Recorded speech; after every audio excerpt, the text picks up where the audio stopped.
and so it's an opportunity not so much to listen to me organize what I think we should be talking about as to have you guys uh, talk about things. And so I've got Joe Biden here and his address from the Oval Office about the debt ceiling deal, which finally got done. Right? We've got the jobs report. We've got one of the CEOs of one of the most important artificial intelligence companies saying that he thinks that artificial intelligence potentially represents an existential threat to humanity. We've got Donald Trump, who, on the one hand, as the polls show, is the leading candidate for the Republican nomination, and possibly, depending on which poll you look at it, although I think it's way too early to be taking this terribly seriously, may in fact be polling better than Joe Biden at the moment. And then we've got a recent poll out from ABC and the Washington Post indicating that a lot of Americans think that Trump is sharper and more effective and in better health than Biden. And then, of course, we've got all of Trump's mounting legal troubles. And there hasn't been big news on this front recently in the sense of any further indictments, but there is an ongoing trickle of news coming out of the various investigations. It certainly looks like Donald Trump will be indicted for election interference later this summer in Georgia, that the retention of documents in his Mar-a-Lago, and who knows, maybe also in his New Jersey golf course, the evidence there is mounting, and there may be other criminal indictments forthcoming as well. We could talk about what's happening in Russia and the Ukraine. We could talk about the fact that we are transitioning from a La Nina to an El Nino, that the temperatures in the oceans really suddenly in May broke all kinds of records. And the oceans have been doing us a big favor for really the last 50 years in sequestering a lot of the heat that we have been trapping in our atmosphere due to global greenhouse gases, and taking it and storing it for us. And it appears that may in fact be coming to an end. And so we already have some big forest fires burning in Canada and New Jersey, and that we should anticipate that this summer may be a much hotter summer than summers we've had of late, and that climate change and the extreme weather that it generates may start really accelerating over the next few years with the El Nino taking hold. All of that to say, there's plenty for us to talk about. I do have slides on things to do with the economy and technology, a little bit about politics as well, but I really want you guys to have the opportunity to take the lead today. So I've just thrown some stuff out. Who would like to start us out on a theme? And I'm open to just about anything. And if it's something that I don't know anything about, I'll tell you that, and we'll see if anybody else does. So I can see, Bonnie, you've got your hand up. Go ahead. You've got to unmute yourself, Bonnie. You got to hold your space bar down or push that. Go ahead. I like most environmental topics, and the ocean currents and El Nino and La Nina is something I haven't been keeping up with very well, so I'd like to do that. All right, so I can share the headline, and then let me talk a little bit about what I've been thinking about, but then I'll ask others to come in on this as well. And so first headline, and I don't have a lot of data on this, I'll just talk you through it quickly. Last month, the oceans and we measure the temperatures at the surface much more accurately and readily, easily. But the surface temperature of the oceans worldwide seemed to increase about 2 degrees Celsius very rapidly, and even more in the South Sea around Antarctica, which poses a major threat to the ice caps. And so and it certainly appears that there is this large system, especially in the Pacific Ocean. But I think it's worthwhile remembering we tend to think of the oceans as being distinct from each other, but they really are interconnected via very powerful global currents. And so when something changes in the Pacific, it tends to affect all the oceans in the world. And what we saw was the temperature throughout the ocean system increase quite dramatically in ways that no model had predicted. They've come back down since then, but not all the way. And it does appear that the oceans are transmitting more heat into the atmosphere than they have. And so that's the first thing to notice here. Second thing to notice, and again, I'll be relatively brief about this. The United States passed, it's been about a year, not quite now, the Inflation Reduction Act, which is a bit of a misnomer. Really, it is a bill that primarily funds green energy. And does so not by directly funding it, but by creating tax incentives. And those could be tax incentives for building wind and solar, for bringing online battery capacity, for purchasing electrical vehicles, for putting heat pumps into your home, right? All kinds of ways to produce what's sometimes called decarbonized energy system, an energy system that produces a lot less in terms of heat trapping gases. And the good news there is that so far, those incentives seem to be motivating action that is much larger and much quicker than many people anticipated, that this is perhaps moving at 3 times the pace that the Congressional Budget Office anticipated it would. And so there may be a seismic shift in the American energy system. Now, how to think about this? And I'm looking around, I think I've got it here. I'm doing some reading from this book, which is Breaking Boundaries. I've talked with you about the framework a little bit before. Johan Rockström is the scientist who really is, I think, one of the leading scientists of what's sometimes called planetary systems approach to thinking about climate change and the environment right now. The idea being that the world has a number, 9 to be precise, of planetary systems that are threatened by human action, and that we can try to measure them as precisely as possible, and how badly damaged they are, and whether or not we are moving in the right direction.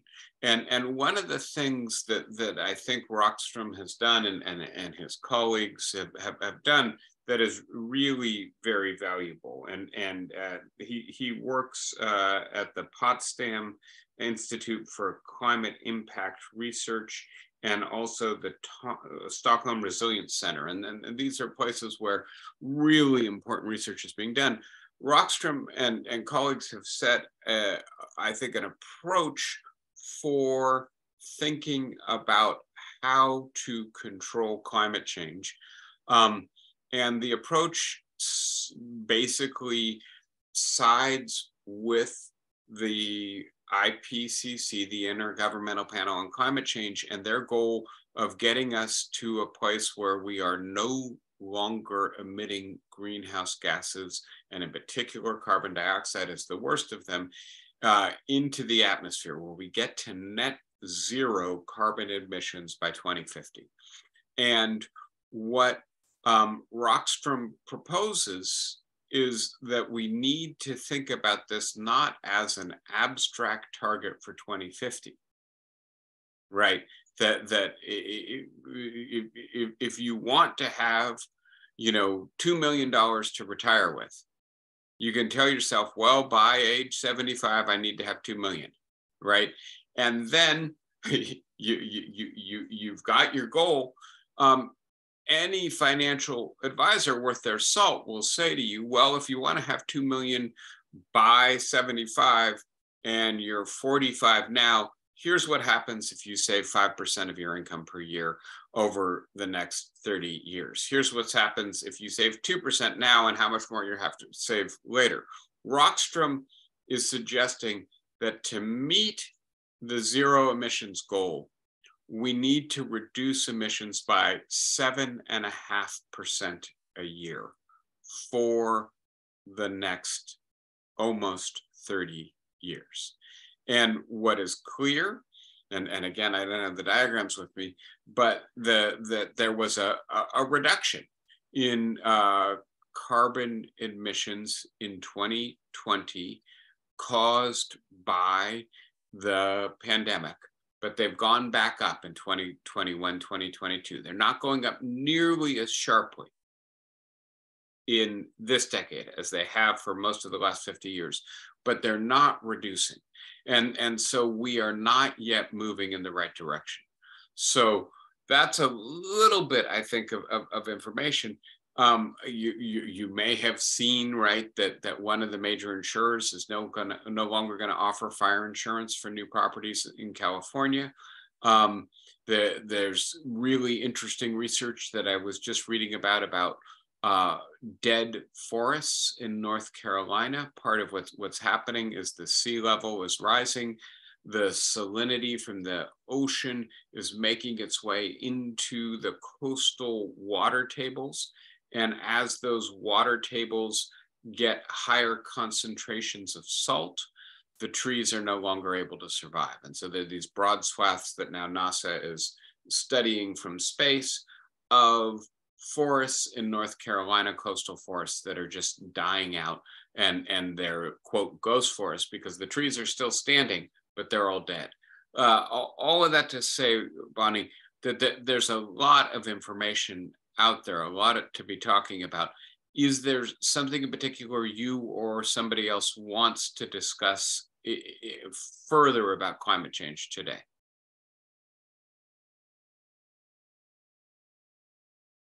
Bonnie, you're muted again. Go ahead. There you go. I can't figure out how to unmute. No, of course I know how to. The science of it always interests me, and that the book that you showed, Breaking Boundaries, is it primarily science? It sounds as if it is. Yeah, it really is primarily science, and I find it to be both. Well, mainly readable. There are places where it gets kind of dense and jargony, but I think for the most part it is really quite readable, and I think very good. And by the way, there's also a Netflix series, I think with the same title, produced by the same team. I think the book is much better than the Netflix series in terms of the level of detail. But yes, the book and the Netflix series, I think, are very useful in coming up to speed on this. I'm doing more reading on this. And so the other book that I'm looking at right now that I also think is very good is Hothouse Earth by Bill McGuire. And so you can probably see the cover, right? The Earth melting. And by the way, Hothouse Earth is actually the title of an article that Will Stefan, who works with Johan Rockstrom, wrote about 4 years ago. And very briefly, the claim here is that the Earth has 3 stable temperature settings, if you will, right? That if we look at the long history of the climate of the Earth, it appears that there have been 3 temperature ranges that have maintained themselves. And the one that we're in right now, though we are rapidly leaving, is what is called an interglacial, and it, as the name implies, right, this is on a planet where the poles are covered in ice, the equator is generally ice-free, and you go back and forth between ice ages where the snow and ice comes further south, and interglacials where it retreats. The second stable setting is what they call an ice ball Earth, where it's much colder, and there have been long periods in our history where that's been the case. And then the third is hothouse Earth, and that's about 7 degrees Celsius hotter than we are right now. That's a Earth with no ice, no glaciers, no ice caps, and it gets much hotter before it stabilizes. And one of the reasons to have that 7.5% per year reduction in carbon and other greenhouse gases in mind is that we are on our way to the hothouse, right? And we don't want to get there. And so, yes, I think this book is also good. The Breaking Boundaries, I think, is a little bit more affirmative. It gives us more information about what we need to do to change. Another example from that book of what we would need to do to change and should be thinking about doing to change is, first of all, what they call zero agriculture, by which they mean take no more land for agriculture. We have to become more efficient at using the land we have.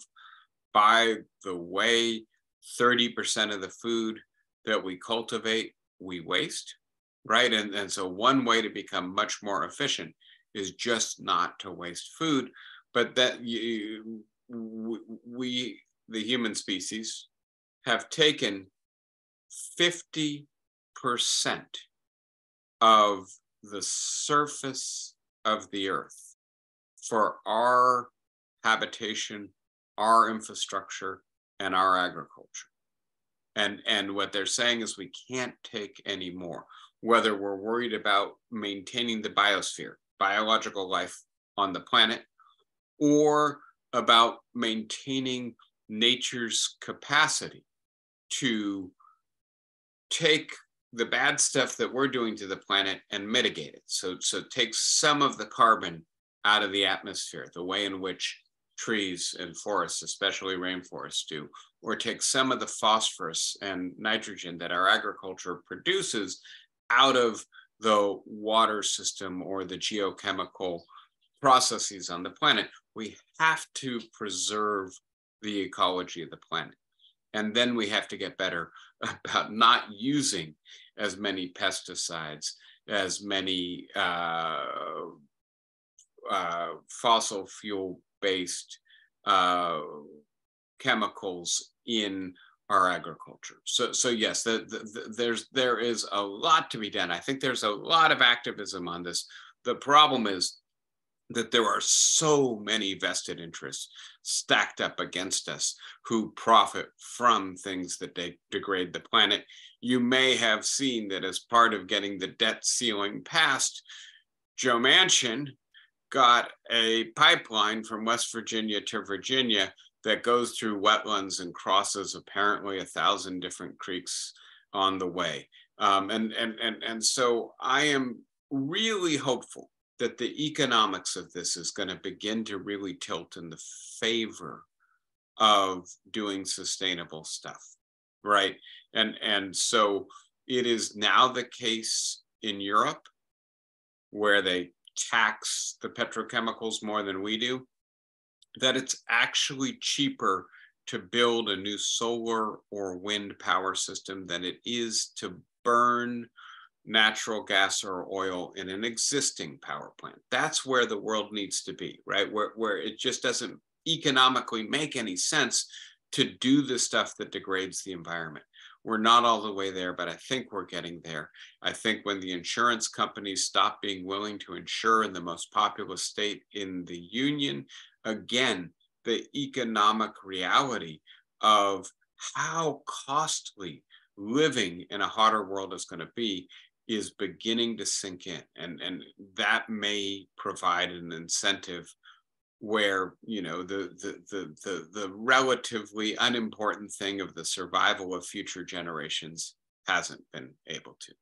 Thank you for that, Bonnie. And let's see, is that David who's got his hand up? Go ahead. No, it's Flossie. Oh, I think both of you have your hands up then. David, you're muted. I wouldn't confuse the two of you. You're still muted. Flossie, you're muted too. First, am I unmuted? Flossie unmuted herself first. Go ahead. Okay, can you hear me now? Yes, I can. I'm thinking of the people who are manufacturing pills that take the place of vegetables and fruit. And I wonder if that isn't a gimmick or it isn't a way really to solve the problem of how much we need to preserve our earth. Are pills the way? It's a big thing. You take pills for berries, you take pills for cherries, you take pills for spinach. I thought it is a gimmick. It might be an answer. You can't tell in this world. So I really didn't intend to have props for everything you would ask, but it turns out I've got another prop here. This is what I drank for my lunch and breakfast half an hour before I got on with you guys. Normally, I don't do this, to be honest with you. I normally make a smoothie with fresh fruits and vegetables and various other ingredients, but I was out of the right ingredients and in a rush. That's called a Soylent, and among the things I like about the Soylent, and for those of you with the science fiction background, you're probably hearing Soylent Green in the background, and that's exactly right. Among the things that I like about it, so it's vegetarian, it's nutritionally a complete meal, so I don't have to take 100 pills. I get the right amount of protein and fat and carbohydrates and vitamins. And it's completely sustainable in the sense that the 8 billion people on the planet could get the 2,000 calories a day we need by drinking this stuff, and the planet would be able to sustain it. So I do think there's some need to begin thinking along these lines, right? Which is to say the traditional approach to agriculture that we've had for the last 10,000 years, i.e. for as long as we've had agriculture, involves things like tilling, right? And it turns out that tilling the land is very destructive. It's destructive for topsoil. Again, you know, I have to be careful here. This is obviously not my area of expertise, but you learn such fascinating things when you start studying this. So a square millimeter of soil may have tens of thousands of microbial life forms in it, right? The microbiome of the topsoil is really complex. When you turn the land over to plant new stuff, you end up exposing some of those microbes to oxygen that don't like to be exposed to oxygen, and actually depleting the diversity of life in the topsoil, part of what makes it productive, right? And so I do think, and I think the big category here is what we've talked about before, the idea of a vulnerable world. And so we have taken for granted for the last 10,000 years that the world is resilient, that we can do with it what we want, that it will support us. One way of putting this is that we're the ants at the picnic, right? That we can take what we want and it's not going to really dent the overall capacity of the planet to maintain itself. And now with 8 billion of us and all of our technology and interconnectivity, the speed at which we operate, that's just not the case anymore. And so we need to start thinking of ourselves as living on a vulnerable planet and then thinking of ourselves as the stewards for that planet. We have to be much more self-conscious about how we act and the impact that it's going to have. And agriculture is one of the really important places to do that. I'm not convinced that we need to take all our meals from a pill. I am convinced that nobody on earth should eat beef more than once a week, right? And if you look at the extent of destruction that any food does, beef and mutton, for what it's worth, are way off the chart of almost anything else, right? And that's just the tip of the iceberg. And so another way to express this, and I think I might have talked about this in a different context, is that this is a fractal problem, to use the mathematical analogy. This is a problem that can't be solved unless China and Brazil and Malaysia and Indonesia, and we could keep going, unless the whole world does its part. And on the other hand, this is a problem that won't be solved unless individuals all over the world start doing their part. And so I do think there are things that ethically we need to be doing here and now. A good place to start is cutting down on beef and thinking about other ways in which we can make our diet more sustainable. So John, I see your hand up, but I think David was first in the queue. David, are you able to, you're unmuted, go ahead. Yes, I think I'm unmuted. Yeah. I just wanted to put in a plug for our Climate Action Committee, which evolved here as a part of the Ecology Committee, which is very active on all these fronts. But we have a series of quarterly programs in which we try to promote action at both an individual as well as a community, as well as a societal and global level.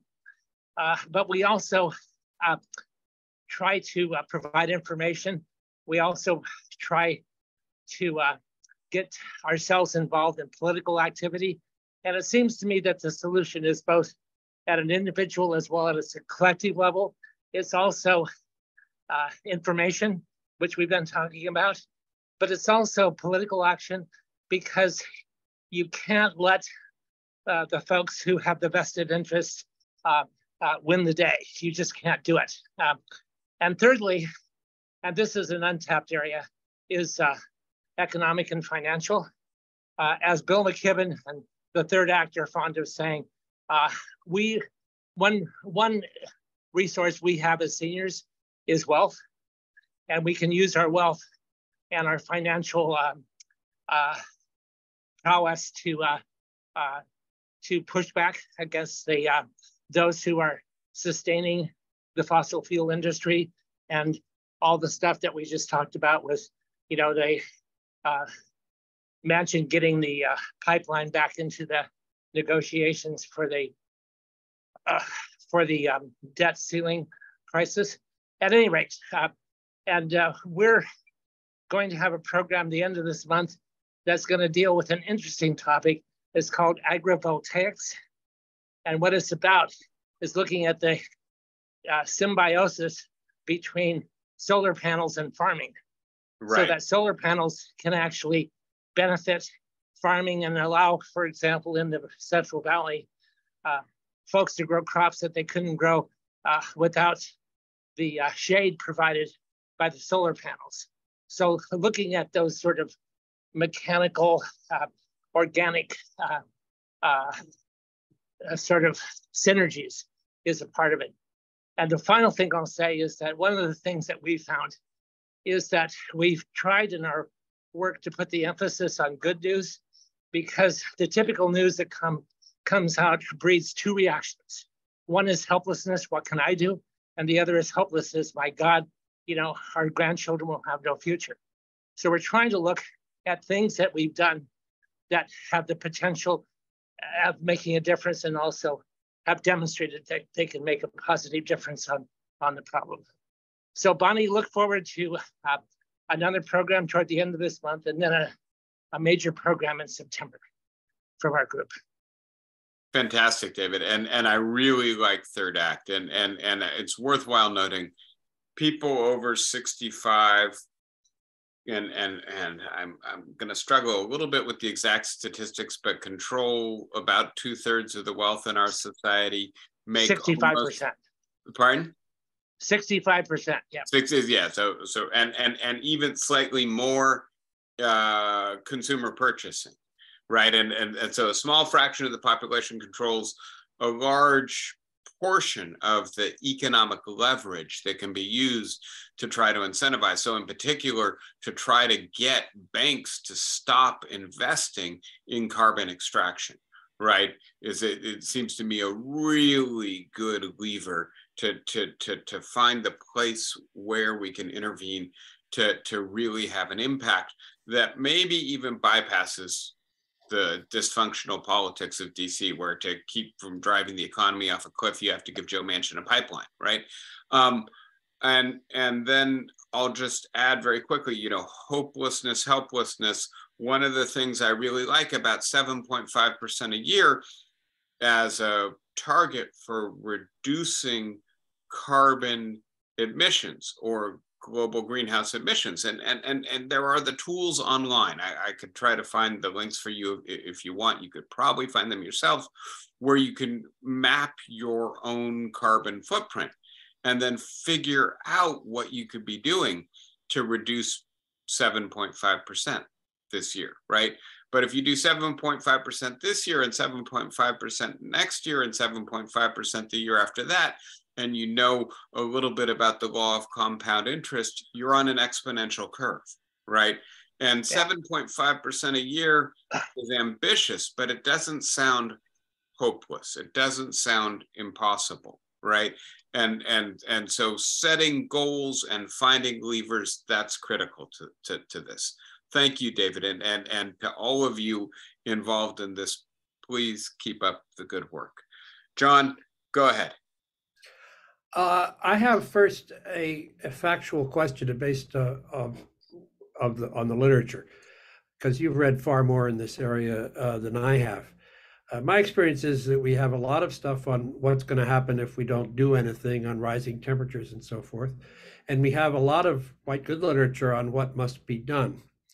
But has anybody ever, that has any qualifications at all, ever made a forecast of what is likely to happen in the next 100 years over a plausible set of assumptions and then varying the assumptions? I have never heard a forecast of somebody that would say we have an X% chance of actually stopping global warming. Have you ever run into such a forecast? So the forecasting that I see is about how much greenhouse gas we're putting into the atmosphere. No, I've seen that, but it's the what that's forecast. going to do to the temperature. I mean, there's a lot of ifs. We keep putting greenhouse gases into the atmosphere, the world's going to come to an end. Right. But somebody forecasting, what are the chances of the world of that happening? Yeah. So 1 in 1,000, 1 in 100, 1 in 10, 80%. I mean, have you ever run into anybody who asked the question? Yeah. No, and I'm hesitating because there's so many components to that question, right? And so China just, if I have the news right, accelerated the target for getting to zero emissions by a decade from 2060 to 2050, right? Mm-hmm. And so that's 1 billion people changing essentially overnight what their target is for 20 years from now, right? And if we, have to deal in a world with that much uncertainty, where 1/8 of the world's population changes its plan in a day, we end up with so much indeterminacy in the model that it's really, I think, hard to predict. I suspect that's why we're not getting it.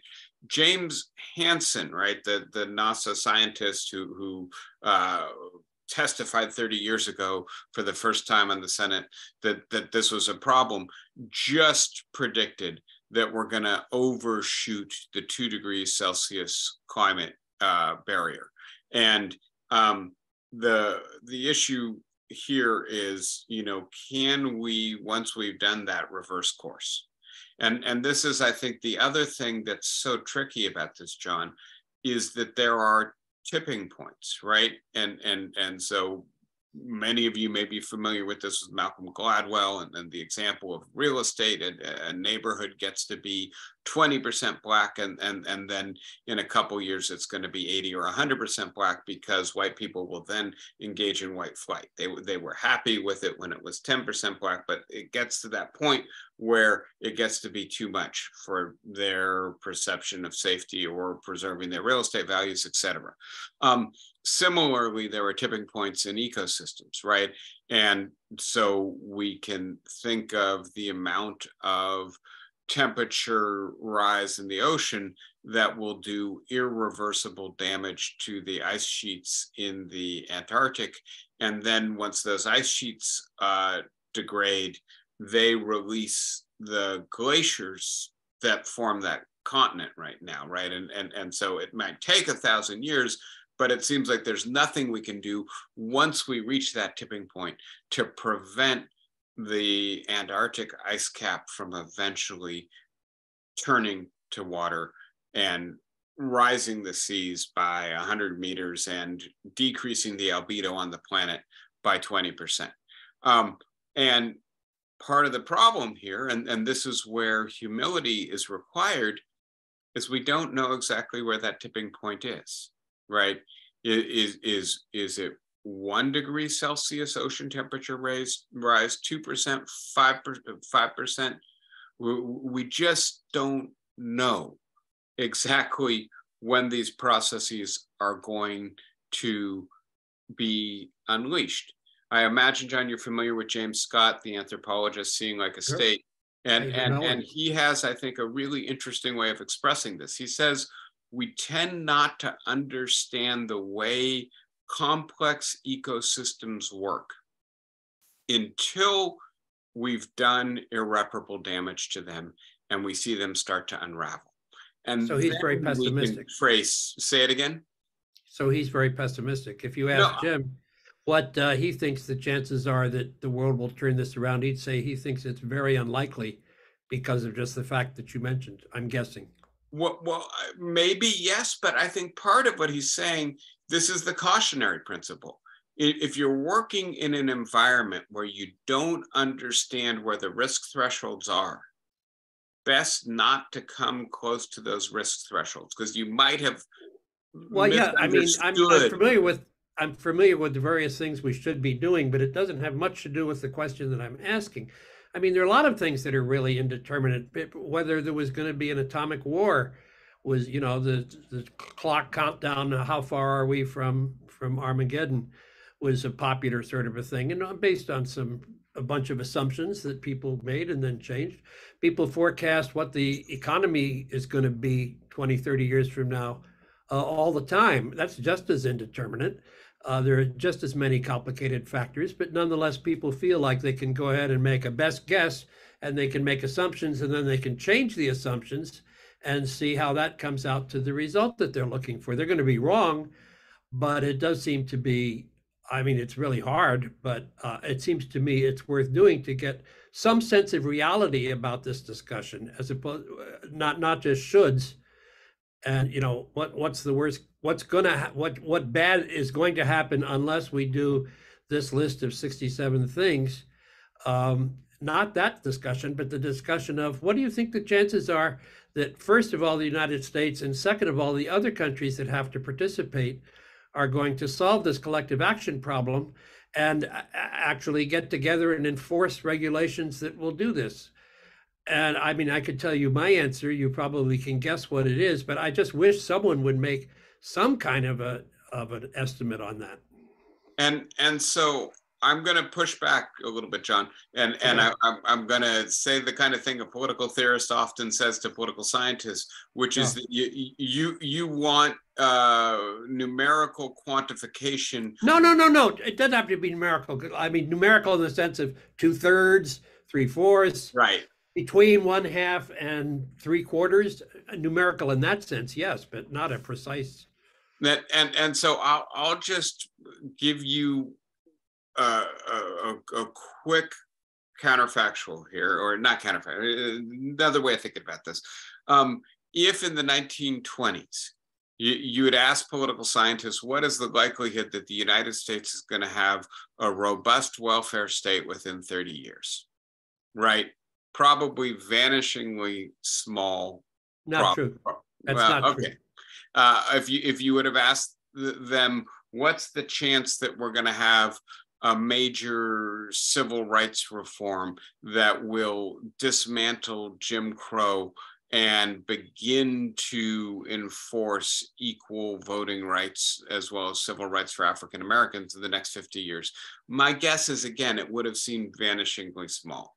And I guess we're not even going to agree on that. But having said that, I think sometimes you act because you have to act, right?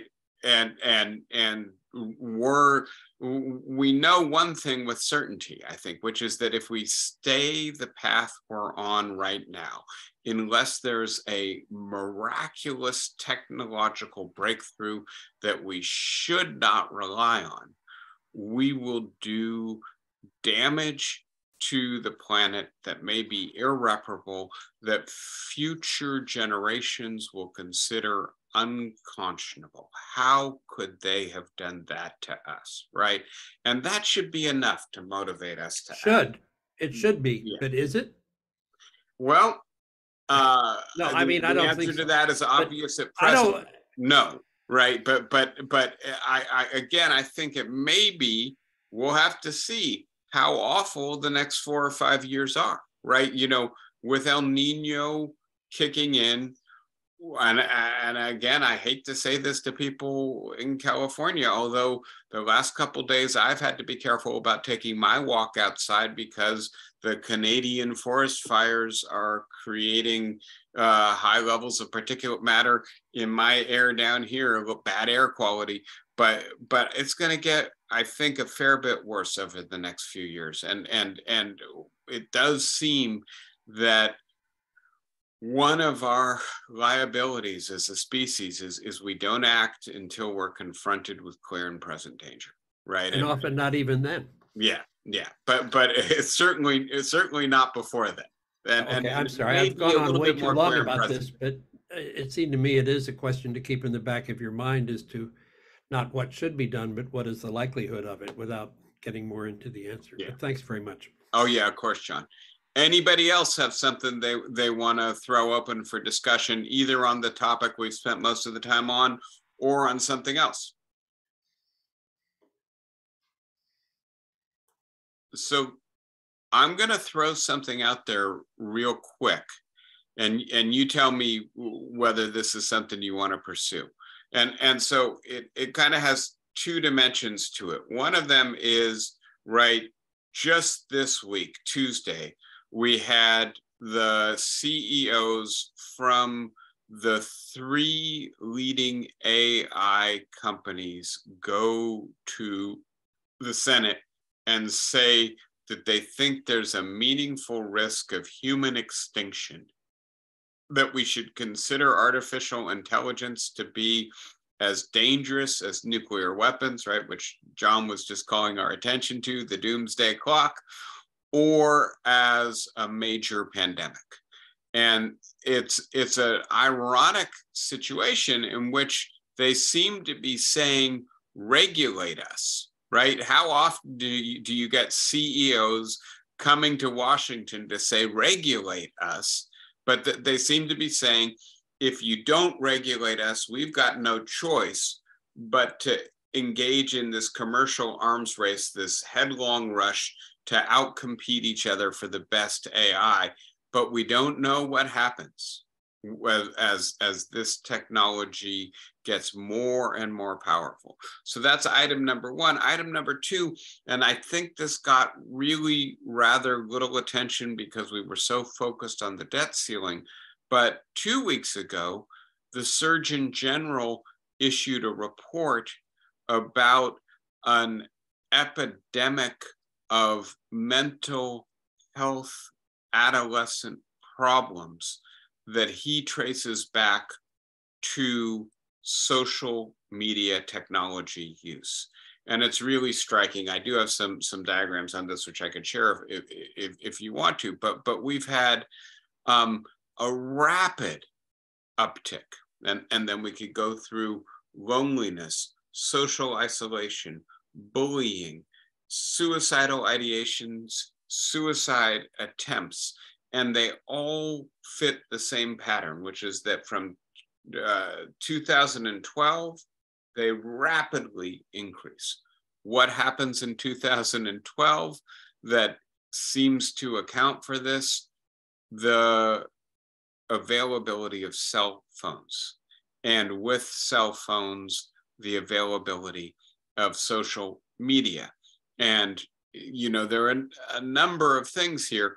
According to the reports, the people who are on social media, who are adolescents, sleep about 2 hours less a night than people who are not on social media. And it turns out that just getting enough sleep is really important to mental health. So another thing that I think is not maybe as much in the news as it should be, like climate change, is technological transformation. I think with regards to artificial intelligence, we're paying a little bit more attention now because the big breakthroughs are novel, but really this is continuous with over a decade worth of just galloping change with regards to technology use. And the clear indications seem to be this is not good for human health, especially for young people. And so that would be, it just seems to be another thing. We spent all our time thinking about the debt ceiling, maybe some more time thinking about DeSantis and the way in which his campaign announcement misfired, and Trump and his legal woes. But there's some long-term changes that seem to me to be maybe more important than the short-term story du jour that tends to occupy the news cycle. Anybody got a question or thought or something they want to discuss with regards to technology?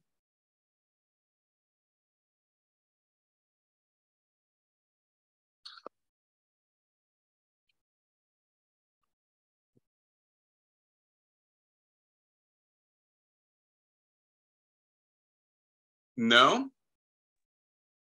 Do you want me to share a little bit of that? Oh, go ahead, David. Oh, I was just going to say that it seems to me that the AI interacts with the other issues we've been talking about, because at a minimum, and I think they're already sort of there, AI can control and manage other efforts that would otherwise be controlled by either financial or political processes, like how we regulate climate policy and things like that. And people could get to that point, and how people use the social media to bypass debate and go for ideological warfare rather than public debate. Yeah, excellent. And so two sides to this, and it does seem to me that AI is really a double-edged sword. On the one hand, something that promises to have these incredible problem-solving capacities, you know, already making breakthroughs in biological research that if it was made by a, you know, lab at Harvard, they would win a Nobel Prize for. AI is already doing that kind of stuff, right? And so this could be tremendously beneficial, in particular if we're trying to figure out, because as Hansen says, we're going to overshoot. We're going to put too much carbon into the atmosphere, and we're going to have to figure out how to pull some of it back out really quickly. And obviously, one way to do that is to grow a lot of trees, but it may be hard to do that on the scale and the time frame that we require. So maybe we need some kind of technology that actually pulls the carbon out of the atmosphere. I'm not yet convinced that we will have that technology, but if there's anything likely to be able to help us get there in the time frame we need to, it looks like artificial intelligence would help us. And on the other hand, when the ethical advisors to Google and Microsoft were asked, should we make our chatbots commercially available to our users, they said absolutely not, because among other things, it threatens, quote, the factual basis of modern society. So much disinformation, so much echo chamber where you just hear what you want to hear, right? And if you don't, if you want to hear that climate change is this silly liberal stalking horse that nobody who's a real man should care about, or a real American who should just keep driving their F-150 and using as much gas because that's their right to do so, and this stuff is totally overblown, you can put yourself in a hermetically sealed media bubble where that's all you hear. So yes, it does seem to me that this is really ambivalent. I'm just going to add very quickly, David talked about the possibility of AI helping us to bypass politics and industry to do something about climate change. I'm not sure that's an entirely optimistic scenario. I guess I'd have to ask how, right? And you know, one of the things we're worried about, and you know, I think rightly so, is that artificial intelligence becomes so powerful, starts programming itself, starts having its own intentions, and those intentions diverge from our intentions. And it's easy to be analytical and relatively placid in saying this, but wow, that is a really, really different world in which we have created intelligence we don't know how to control, that at least in certain respects may far outstrip our capacity, and which we don't know how to pull the plug on. Bob, go ahead. Can I just respond real quickly? Sure, David, go ahead. I didn't mean to portray it as beneficent. I actually think it's more malevolent. And I'm reminded of Lord Acton's adage about power. Power corrupts, and absolute power corrupts absolutely. Maybe there's an analog here. Intelligence corrupts, and artificial intelligence corrupts both artificially and maybe absolutely. Yeah, thank you for that. I think you need to patent that. Okay, Bob, go ahead. Yeah, I just wanted to note that all of these large language models that this stuff is based on are trained, and they have been trained by the simplest and easiestly accessible data, namely everything that's on the internet. Right. And then given that, it's obvious that they're going to make mistakes. They're going to have misinformation. They're going to have everything else. What comes to mind is the lawyer who used ChatGPT to do his brief. It came up with several citations that were absolutely made up. And if you had a large language model that was trained on all those law books you see behind all the lawyers in all their offices instead of the internet, you might get something a little bit more honest. Yeah, and I'll just add one more thing to this, Bob, and I'm still let me put it this way: I'm struggling to come up to speed on this because the technical aspect of it is so daunting. But the one way to think very simply about the way in which a large language model operates is it's trying to produce a string of words that, in terms of a probabilistic analysis, in terms just of sheer fit, right, is most likely to be intelligible to us or to make sense to us. And yet, and here's the interesting thing, right? So it's being trained on billions of documents to try to figure out what order words go in, right? Which is actually very different from what the human mind is doing, but it works, and it appears to have perhaps cracked some of the implicit rules of the semantics of human language in very interesting ways, to be able to produce convincing utterances, convincing texts or dialogue. One of the things that the people who designed these chatbots discovered is that if you simply go with the highest probability, so David is talking and he's just said, if you simply go with the highest probability, what's the next most likely word to come after highest probability? And maybe it's that, right? If you simply always go with the most probable word, what comes out sounds totally bland and boring, right? And so the engineers have actually built a little bit of randomness into this.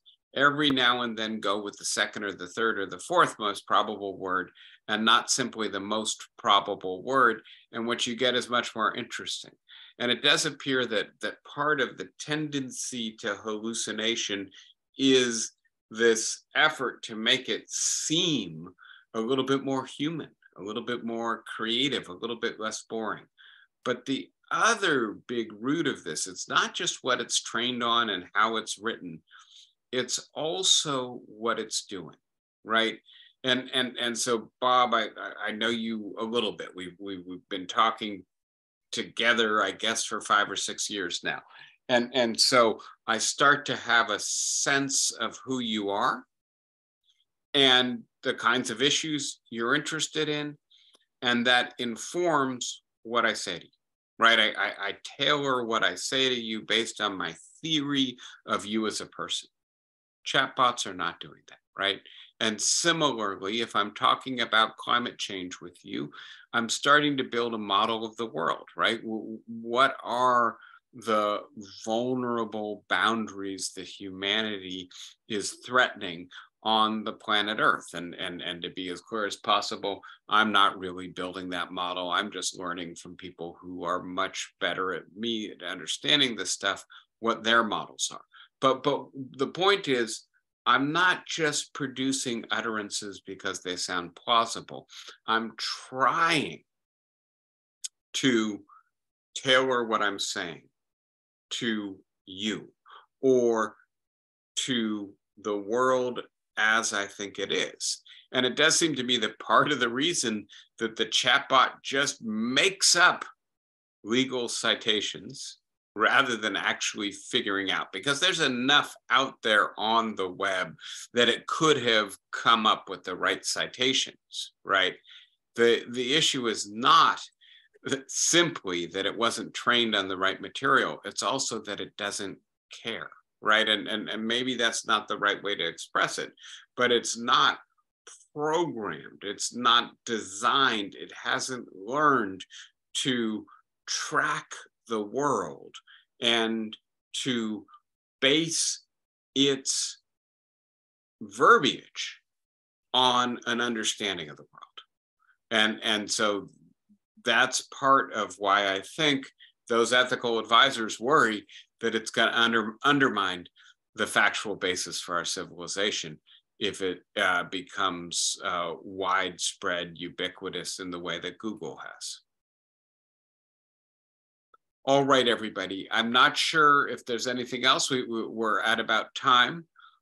This was an experiment. I had been doing a long lecture series. I wanted to hear what you guys were thinking about. I will go back to another series of talks next week. And I don't know if the schedule has been shared with you yet, but I'm going to do something more philosophical. And it relates exactly to what I was just discussing with you. I think this is a really good time to be thinking about thinking, if you will, to be trying to figure out what makes us the kinds of creatures we are, in part to figure out why the hell we're not taking climate change more seriously, but also to recognize, wait a sec, we're rapidly entering this technologically altered world in which I think it's not too long until we're all going to be cyborgs. We're all going to be deeply integrating our technology into ourselves. Maybe before we get there, we should spend a little while thinking about what we've been like before we integrate technology into ourselves. And so that's what I'm going to do a little bit more in a more sustained way for the coming weeks with you. Let's see, Ruth Campbell put something in the chat. Do you think if Trump gets indicted, that will increase his sympathy vote? What about Biden's fall? How much of an impact will that have? Okay, Ruth, sorry to hear about the laryngitis. Quickly, so look, Trump has, as is his penchant, already spun this in advance, right? When he says, you know, for all of you who have been mistreated by the American legal system, I am your revenge, right? He is clearly saying, this is a reason to support me even more than you already do. And the only reason that I'm in the legal crosshairs is because I stand up for people like you. That's not sympathy. I just want to be as clear about that as possible. That's a deeper and more dangerous political emotion, the sense of grievance and the desire for revenge. And I think, yes, it will increase the degree of passion from the people who find those emotions and that worldview to be tangible or plausible. But having said that, I just have to think, and I don't know, maybe my hopes are getting the better of my judgment here, but that the majority of American, and maybe we can focus here on suburban women here for a moment, note that Donald Trump just got a big civil verdict, or at least what for most of us would be a big civil verdict, for sexually harassing a woman, and then immediately went on to further slander her. And that as much as this helps him, it hurts him, right? And this is the trick in analyzing Trump, is what he does that attracts his true followers and mobilize them also alienates others. And the hope has to be that those who he alienates are ultimately going to be more important in the outcome of a general election than those who he mobilizes. Now, you asked me about Biden and his falls, and I'm going to take you back. Let me see if I've got this ready to hand, right? This is just that opening slide, and the bottom left diagram here shows you that most Americans think that Biden is more honest and trustworthy than Trump. That's a pretty low bar, right? But when it comes to mental sharpness and physical health, Trump has a clear advantage. And I didn't watch the whole address from the Oval Office last night, but I saw enough of it to get a sense that I did not think Biden was very convincing, just in terms of pure oral presentation, self-presentation. And yes, the fall and the seeming fragility, I think are real issues, and we have to be open and frank about them. I don't know. I mean, a year is a long time, but obviously there aren't any real credible Democrats stepping up to run against Biden in the primary right now. And I would just add very quickly, we just did this whole course together on the lifespan revolution, in which I tried to convince you, because I think the evidence is very clear that being 80 years old means something different for many different people, and that there's no reason to believe that there's something magical about being 80 that means automatically you're declining and need to scale back your activities. You probably shouldn't be playing basketball or tackle football in your 80s. But having said that, that doesn't mean you can't do a very good job at very complex, very demanding work, like governing the nation. And I would point out to you, it does appear that in a sense, Biden got a better deal in the debt ceiling negotiations than many people thought he would get. And that he has more legislative victories with a thinner majority than many people thought he would get, that he's proved pretty capable in assembling a stable coalition to push back on Putin's invasion of the Ukraine. We could keep going. But I do think that politics is as much about optics as it is about policy and accomplishments. And the optics right now don't make Biden look strong and capable. And that could be a real liability as he enters the election. His favorability rating is up, but it's not very strong. And so I do think there's genuine worries about the perception that Biden is not vigorous enough to be president, irrespective of the underlying reality. All right, everyone. Somber note, I know. By the way, you know, I'm not convinced yet. It's too early, and there's too much dangling over his head that Trump is going to be the person who's the Republican nominee. He's way up on the field right now. The fact that people keep entering the fray it makes it less likely that somebody is going to best Trump. But having said that, another indictment, a more serious legal problem, this may further jeopardize Trump's ability to get the nomination. Good being with you as always. Take care. We'll start talking about philosophy, something hopefully a little bit less dismal next week together. Take care, everybody. Be well. Bye-bye. Thanks.